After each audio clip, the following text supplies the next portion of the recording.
Afternoon, guys. We'll start with the broadcast section with no embargo, followed by an embargoed section for 10:30 p.m. tonight. No live tweeting during the broadcast section, please, and use the microphone provided. Paul.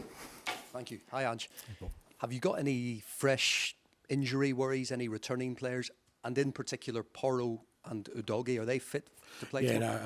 We've had sort of a couple of setbacks this week. Destiny obviously picked up a little bit of a knock last week, and not available for tomorrow. Don't think it's anything too serious. With no game next weekend, he should be back. Pedro picked up a strain of training. Again, probably a couple of weeks for him. With a game break, hopefully doesn't miss too many. And probably the major one for us is Fraser Foster. Got a knock at training, got a bit of a fracture in his foot, so he'll probably miss. Conservatively a couple of months now. So they're the main three coming back. Nothing changed from last week. Everyone was available. In terms of performances, I think it's the best points tally for this stage of a campaign in the last 5 seasons. You've scored in every league game this season. What are you saying to the players at this point when it comes to meeting targets for the season, or maybe setting targets between now and the end of the season? I don't think you can sort of be specific around it. I mean, what we want to do is try and finish the season, really strong. We started the season strong, and then obviously we had some challenges kind of through that middle period that we handled it not too bad. Obviously the results weren't great, but our sort of competitive levels were still decent through that time, and it's about finishing the season strong. I don't think it's any different to any other team. You can have sort of specific targets, but ultimately, if we can finish the season strong, we'll be in a decent position. And away from Tottenham, it's obviously been a difficult week for Roy Hodgson. I just want to talk about the pressures of management and any support for him at the moment. Yeah, look, I mean, I don't think it's my place to talk about Roy or kind of his situation right now or his health for that matter, because they're all private matters. But, everyone knows the standing he has in the game, and it's a weird sort of occupation we have. There aren't many where, people pretty much, dictate to or try and create a narrative where you're pretty much finished and then are also putting up your replacement while you're still in the position. But that's the way of the world these days. I guess we sign up for it, so we kind of, everyone expects it. But I don't think it diminishes Roy's standing in the game in any way, and above all, hopefully he bounces back quickly. Hi, good afternoon. I want to ask you about the partnership between Mickey van de Ven and Dijk Romero. It takes time to build this type of balance and chemistry and understanding and trust. How surprised or how impressed are you with the way they managed to build this relationship? Yeah, it's been really pleasing.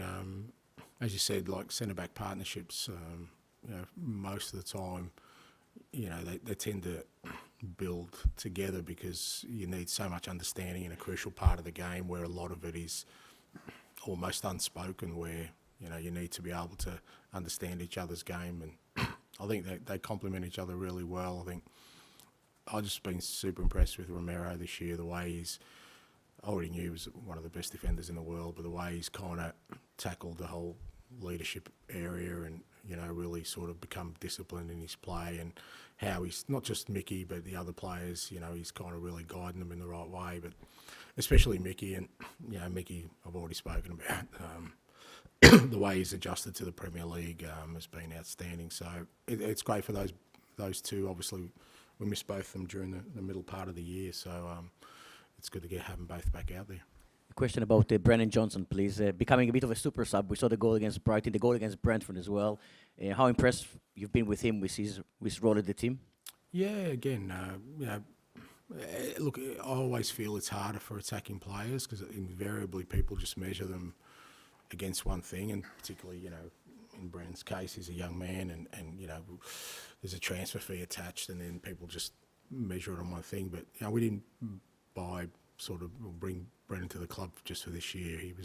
He's here for the long term, and I know he's going to grow a lot more. He's probably played, certainly started more games than I thought he would. But again, we've had some real issues, with injuries during the early part of the year, and he's tackled every task, really well, and he's got a couple of goals. People forget he's been unlucky a couple of times, hit the post here and there. So, but ultimately, that's he knows that the measure for attacking players at any football club, especially the big ones, is sort of your output in that final third, and pleased for him that he's getting those rewards.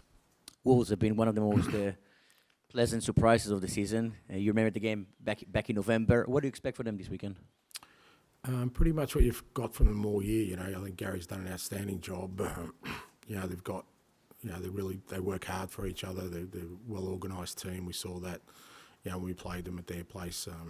They worked hard to the last minute and got the result. And they've also got some pretty, special individual players in that group as well. And they're always a threat going forward. They're exciting when they run with the ball. So we're expecting a tough game, but I think you get to this point of the year, and I don't think there'll be too many easy ones because everyone's got something to play for, I think, we're expecting a tough one. Rob. Hi, Ange. Ryan Sessegnon was involved in training yesterday. Where is he in terms of his fitness, and is he someone who could potentially be back in the first team squad soon? Look, he's back training, which is the first step. Now he's just got to sort of put a body of work together at training, and then we'll kind of assess it from there. But this is kind of the first week he's had with us. With Sess, it's just a matter of, like I said, it's about getting a body of work together that gives him confidence, gives us confidence that his body will be good. And so far, this week he's trained well, done everything he's been asked of, and hopefully that continues. See someone you want to get on the pitch sooner rather than later. I mean, has all the qualities you want. It's the same as everyone else, mate. No different. I want all of them to be out there. I want all of them to be available. He's no different. Obviously, he's gone through a tough time, but there's no point in me sort of putting any extra sort of pressure on him. He knows kind of his biggest hurdle is just going to be being out there for a prolonged time. He kind of had a false start when we got him out there a few weeks back because we had a lot of injuries. But like I said with Sess, it's just about him getting a body of work together, and then he'll feel better, and I think he'll feel more confident about taking an opportunity. After the Wolves game tomorrow, you've got a 2-week break. Is that beneficial time on the training pitch with your players, or would you just rather have another game? Probably this kind of time of the year you'd rather have a game because we've only got one a week anyway. We're obviously not in Europe, not in the Cup, so it also means that that game's going to get jammed somewhere where we're going to have to play some pretty big fixtures in a short space of time. So much rather have a game, but we've kind of known we're not going to have that game next weekend, so we're planning accordingly. Thanks, Ange. Charlie. Do you just wait for the microphone?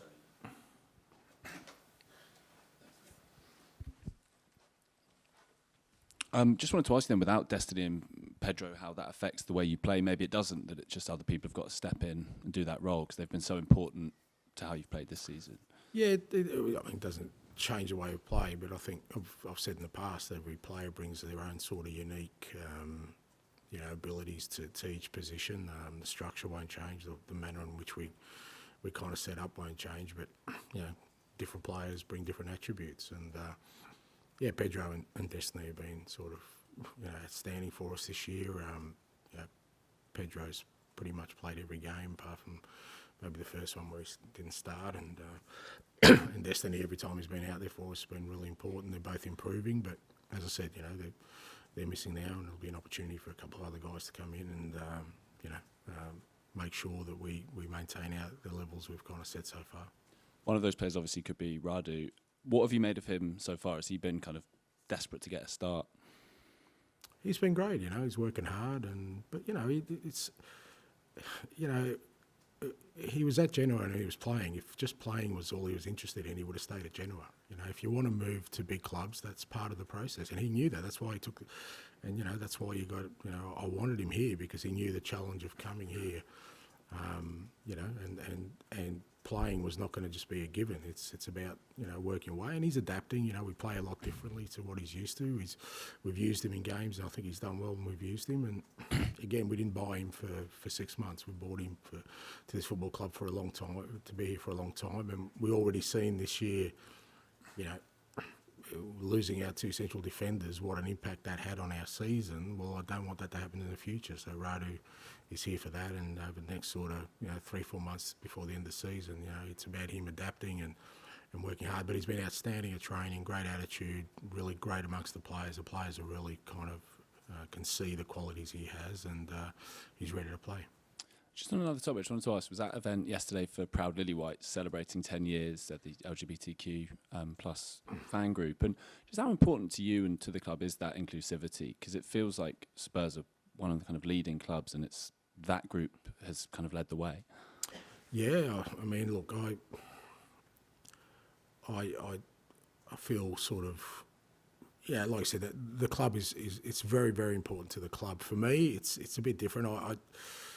I just take people as they are. I've never understood why you try and treat people differently for anything in life. And, I guess the fact that we have to have, such a sort of different take on these things is kind of beyond me where I am in my life. But it's great that the club, has been at the forefront of this. I know the guys came down to training and I had a chat to a few of them. They're really proud of what they've done the last 10 years, and hopefully that keeps growing. And and hopefully, it, rather than sort of us being a standard bearer in some form, it just becomes the norm.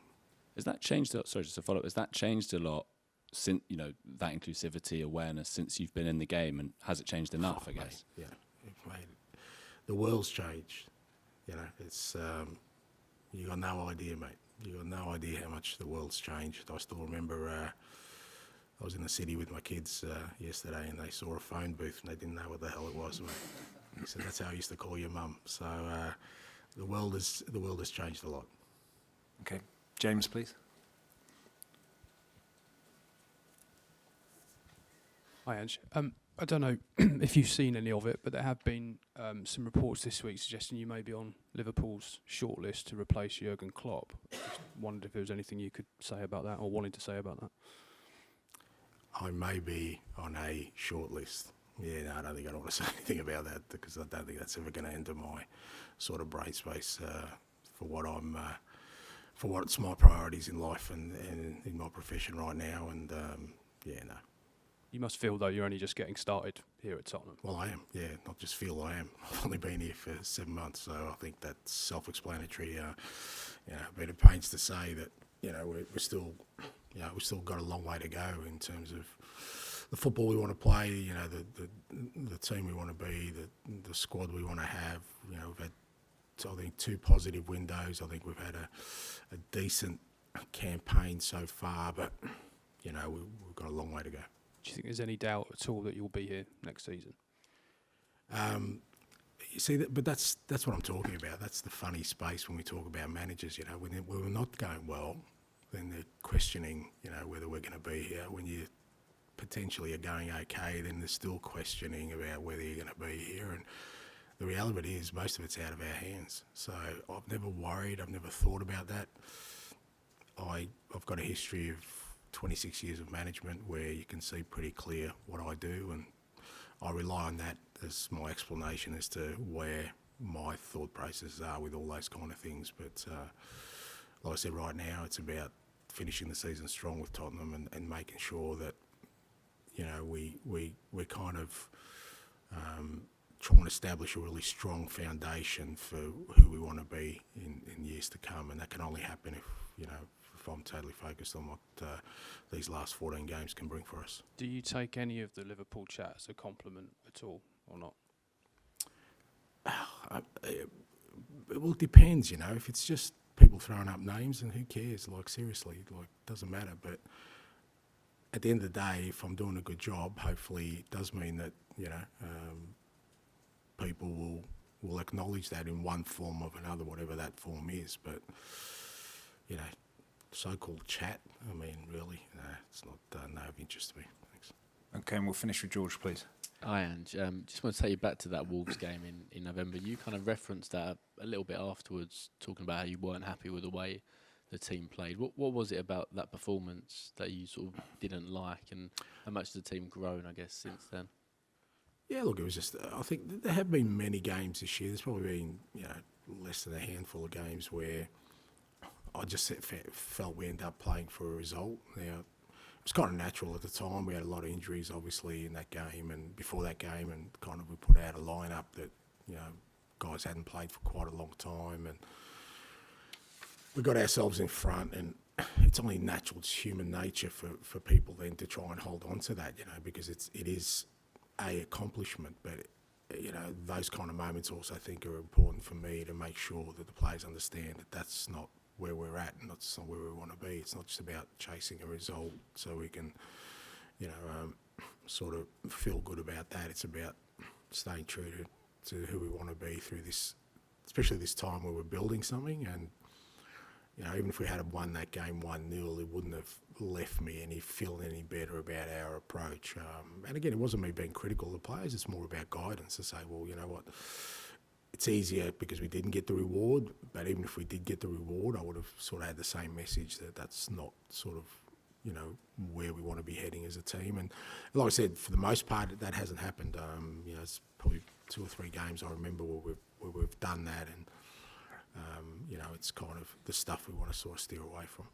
And Brennan Johnson scored that game, obviously scored at the weekend, and afterwards he was talking about how he's been really working on kind of timing those back post runs. I mean, it looks really simple, getting there and you're shooting into an empty net, but how sort of impressed have you been with what you've been working on in training and bringing that into games? Yeah, really good. I mean, again, you know, Chris Davis done a lot of work with the sort of front half guys with Meso, and a lot of our work is around that and getting our wingers or wide players into goal scoring positions. And again, it's the way I've kind of set my teams up for a very long time. And he's one that's really understood that. It's different from what he's done, and it's not easy. You know, trying to get that timing right, and when you arrive, having a good technique. But he's got a great technique under pressure, and he showed that last week. He's shown that the last couple of times, and it becomes really difficult to stop when you get that sort of synergy between our attacking players. So, you know, having a goal last week of sort of winger to winger is good, because it, you know, like I said before, they get rewarded for things we kind of speak about, and then, you know, they understand how important it is, and hopefully that keeps them sort of looking for more growth. And just finally for me, I wanted to ask you about Rodrigo Bentancur. He's obviously had such a long time out, and before that was in really, really good form. And I guess coming back from such a long injury, there's sort of a management of expectations. Have you sort of had to manage his expectations because he feels like he should be the player he was back in 12 months ago, and he's maybe not there yet? No, I haven't had to, and I wouldn't. That'd be like somebody trying to manage my expectations. I just don't think that's my role.